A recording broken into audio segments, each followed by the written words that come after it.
Non sum qualis eram, Bonae sub Regno, Cynarae by Ernest Dowson. The important part of the poem's title is the first half, I am not what I was.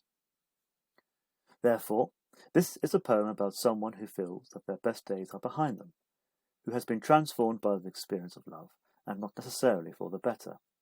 As we'll soon see, the speaker is in fact sick with a former seemingly unattainable love, his Cynarae.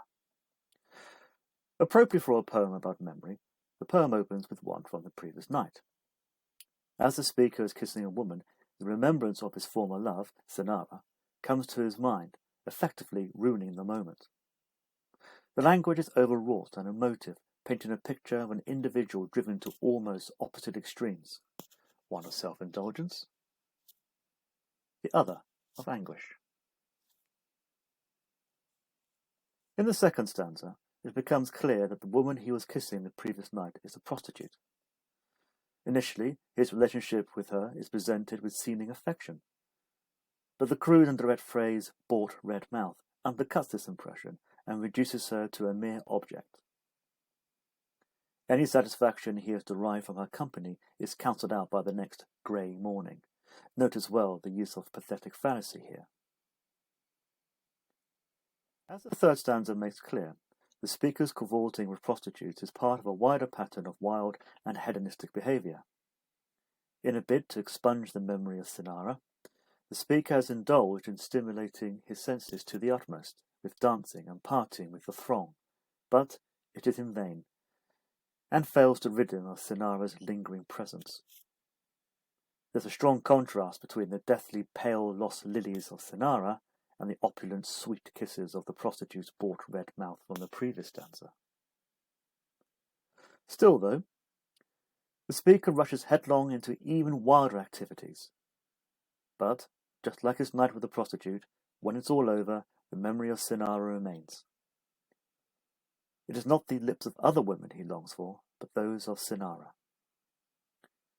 It's worth noting every time her name is mentioned in this stanza and elsewhere in the poem, it is followed by an exclamation mark, denoting his faithful, persistent passion. Indeed, the refrain of the fourth and sixth lines in each stanza reinforces how the speaker cannot escape the memory and his desire for Cynarae. His love sickness haunts his every moment, which, a little perversely perhaps, he uses to justify the claim that he has been faithful.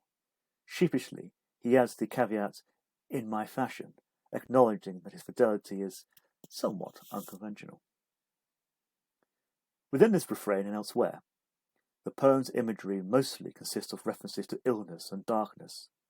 There are more positive references, but these are few and far between, reflecting how such moments in the speaker's life are brief and fragmentary, amidst his general emotional turmoil and inner torment.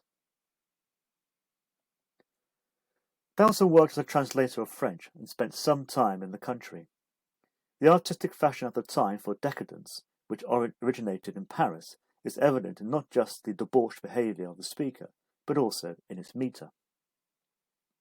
The first part of each stanza is an example of the Alexandrine, which is a common format of French poetry consisting of 12 syllables with a midline caesura. Dowson doesn't slavishly follow the poetic rules, but, by using a French form for an English poem, adds a little exoticism as well as adding to the poem's decadent credentials. To the decadents, life should be a source of pleasure and even involve forbidden desires. The irony for the speaker of this poem is that in being forbidden the pleasure of Cynarae, his life has been made distinctly undesirable.